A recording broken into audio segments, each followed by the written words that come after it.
اسرائیلی فوج حیوانیت پر اتر آئی، غزہ میں اسپتال پر فضائی حملہ، 500 افرادوں کو شہید کر دیا، شہداء کی تعداد 3000 سے تجاوز کر گئی۔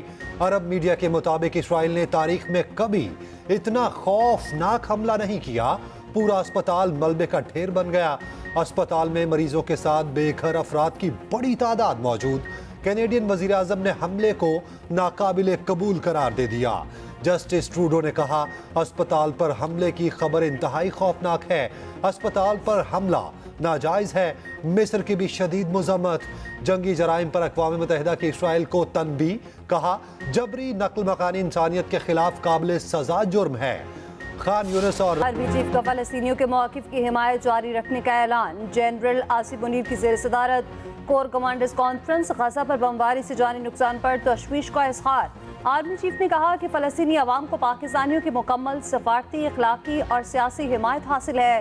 مسلمانوں کے مقدس مقامات پر غیر قانونی قبضے کے خاتمے کے لیے حمایت جاری رکھیں گے۔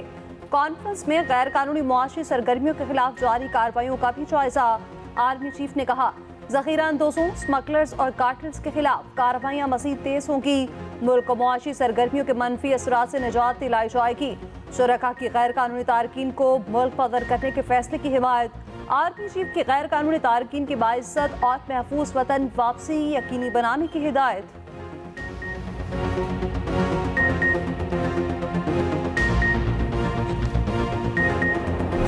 ورلڈ کپ کا دوسرا بڑا اپ سیٹ، نیدرلینڈ نے مضبوط ٹیم جنوبی افریقہ کو 38 رن سے ہرا دیا۔ 245 کے تعاقب میں جنوبی افریقہ کی پوری ٹیم 207 رنز پر ڈھیر ہو گئی۔ ڈیوڈ ملر کی 43 اور مہراج کی 40 رنز کی اننگز بھی کام نہ آ سکیں۔ ڈچ بالرز کے سامنے افریقن بلے باز بے بس ہو گئے۔ 78 رنز بنانے والے Scott Edward man of the match قرار پائے۔ آج افغانستان اور نیوزی لینڈ مد مقابل ہوں گی۔ سائفر کیس میں چیئرمین پی ٹی آئی مشکل میں، سابق وزیر اعظم کے پرنسپل سیکرٹری عاصم خان کا بیان سامنے آ گیا۔ چیئرمین پی ٹی آئی سائفر کے ذریعے فوج کے ہائی کمان پر دباؤ ڈالنا چاہتے تھے، کہا سائفر پر اسپیکر کے غیر قانونی رولنگ وزیر اعظم کی ہدایت پر دی گئی۔ چیئرمین پی ٹی آئی نے سائفر کی کاپی حاصل کی، بعد میں کہا کاپی گم ہو گئی۔ Shah Mahmood Qureshi chairman P T I کو پہلے ہی آگاہ کر چکے تھے۔ سابق وزیر اعظم سائفر کو ایک غیر ملکی سازش کے طور پر عوام کے سامنے پیش کرنا چاہتے تھے، خود کو مظلوم ثابت کرنا چاہتے تھے۔ سابق سفیر اسد مجید کا بیان بھی ریکارڈ۔ اسد مجید نے کہا کہ چیئرمین پی ٹی آئی نے ملک کی کمیونیکیشن سسٹم کو نقصان پہنچایا۔ 28 گواہوں کی فہرست سامنے آ گئی۔ نگران وزیر اعظم انوار الحق کاکڑ اور روسی صدر ولادیمیر پوتن کی ملاقات، دونوں میں گرم جوشی سے مصافحہ۔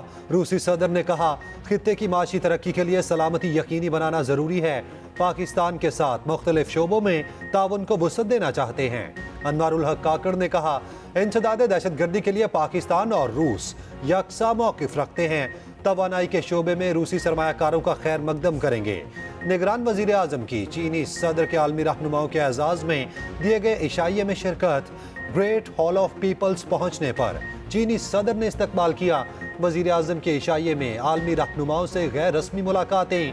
چینی تھنک ٹینک سے خطاب کرتے ہوئے وزیر اعظم نے کہا کسی کو بھی پاک چین تعلقات متاثر کرنے کی اجازت نہیں دیں گے۔ تحریک انصاف شفاف الیکشن کے لیے ہر ممکن تعاون کو تیار، حکومت کے سامنے اپنے تحفظات رکھتی ہے۔ نگران حکومت کا تحریک انصاف کی قیادت سے رابطہ۔ وزیر اطلاعات مرتضیٰ سولنگی کی سابق وفاقی وزیر شفقت محمود کے گھر آمد، آئندہ عام انتخابات کے حوالے سے گفتگو کی گئی۔ شفقت محمود نے کہا کہ شفاف الیکشن کے لیے تمام جماعتوں کو یکساں ہونا اور ماحول فراہم ہونا چاہیے۔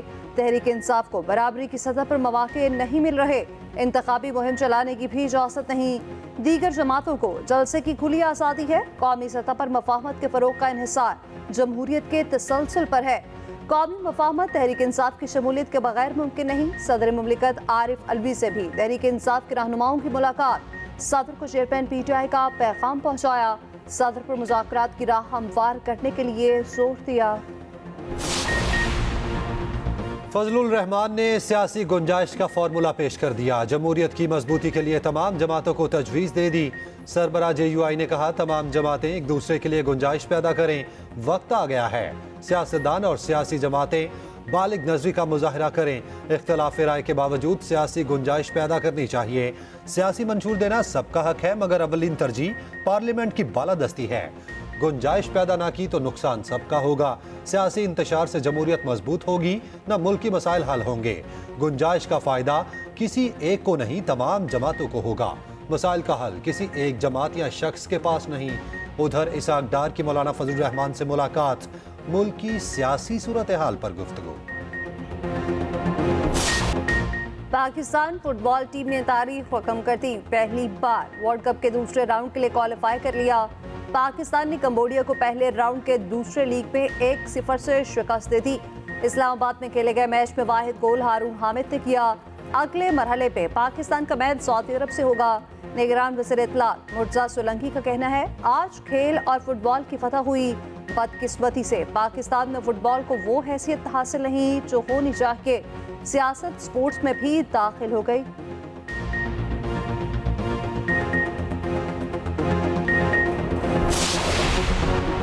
پاکستانی کھلاڑیوں کے ساتھ بھارت میں نامناسب رویہ. پی سی بی کا آئی سی سی سے احتجاج. صحافیوں کے ویزوں میں تاخیر اور شائقین کو ویزے جاری نہ کرنے پر تشویش کا اظہار. پاکستانی کھلاڑی انفیکشن میں مبتلا. عبداللہ شفیق کو بخار ہو گیا. شاہین افریدی اور اسامہ میر بھی بخار میں مبتلا.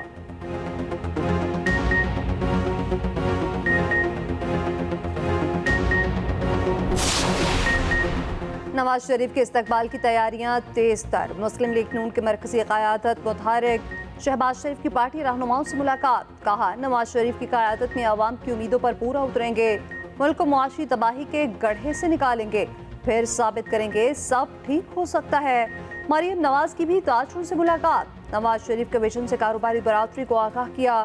مریم نواز نے کہا کہ نواز شریف کا ایجنڈا معیشت کی بحالی ہے. نواز شریف مساق معیشت کو تعبیر دے گا. اداروں کو پھر سے تعمیر کرے گا.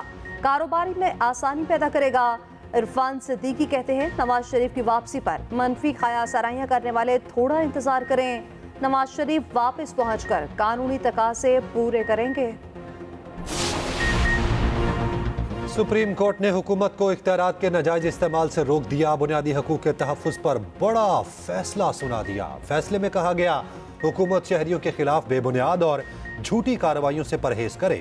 اختیارات کے ناجائز استعمال سے عوام میں خوف اور عدم تحفظ کا احساس پیدا ہوتا ہے. خوف کا یہ ماحول ریاستی اداروں کے خلاف نفرت پیدا کرتا ہے. حکومت ناقدین اور سیاسی مخالف کو اپنا دشمن نہ سمجھے. 11 صفحات پر مشتمل فیصلہ جسٹس جمال مندوخیل نے تحریر کیا. امریکی صدر جو بائیڈن آج اسرائیل اور اردن جائیں گے. فلسطینی صدر محمود عباس اور اردن کے شاہ عبداللہ دوئم سے بھی ملاقات ہوگی. جو بائیڈن کا کہنا ہے کہ حماس فلسطینیوں کے حق خود ارادیت کے لیے کھڑی نہیں ہوئی. امریکی سینٹرل کمانڈ کے سربراہ اسرائیل پہنچ گئے. ممکنہ زمینی کارروائی سے پہلے 2000 امریکی فوجیوں کو اسرائیل میں تعیناتی کے لیے تیار رہنے کی ہدایت. امریکہ نے دوسرا بحری بیڑا بھی اسرائیل بھجوا دیا. ادھر جنگ بندی کے لیے سلامتی کونسل میں روس کی قرارداد منظور نہ ہوئی. امریکہ، برطانیہ، فرانس اور جاپان کی مخالفت. روسی مندوب نے کہا کہ مغربی ممالک کے نمائندوں نے خون ریزی کے خاتمے امیدوں پر پانی پھیر دیا. OIC کی ایگزیکٹو کمیٹی کا ہنگامی اجلاس جدہ میں ہوگا. نگران وزیر خارجہ جلیل عباس جیلانی سعودی عرب پہنچ گئے. ایرانی وزیر خارجہ بھی شریک ہوں گے. سعودی فرمانروا کی فلسطینیوں کی جبری بے دخلی کی مذمت. ایران کی سپریم لیڈر آیت اللہ خامنائی کا غزہ میں جاری اسرائیلی بمباری فوری روکنے کا مطالبہ. لبنان کی مزاحمتی تنظیم حزب اللہ کے اسرائیل پر حملے، ٹینکس اور انٹیلیجنس کو نشانہ بنانے کی ویڈیو جاری کر دی. جنگ میں ہلاک اسرائیلیوں کی تعداد 1400 ہو گئی. حماس نے یرغمالیوں کی فوٹیج جاری کر دی. جنگ میں مزید وسعت کا خدشہ. امریکہ اور اسرائیل کا امدادی سامان رفح بھیجنے پر اتفاق. بارڈر کراسنگ کھولنے پر مذاکرات کامیاب. مصر میں امدادی قافلے رفح بارڈر کی جانب بڑھنا شروع. وفاقی حکومت نے نیب ترامیم کا فیصلہ چیلنج کر دیا. سپریم کورٹ میں درخواست دائر. پریکٹس اینڈ پروسیجر قانون کے تحت اب اپیلیں 5 رکنی بینچ سنے گا. وفاقی حکومت کی نیب ترامیم بحال کرنے کی استدعا. موقف اپنایا. قانون سازی پارلیمان کا اختیار ہے.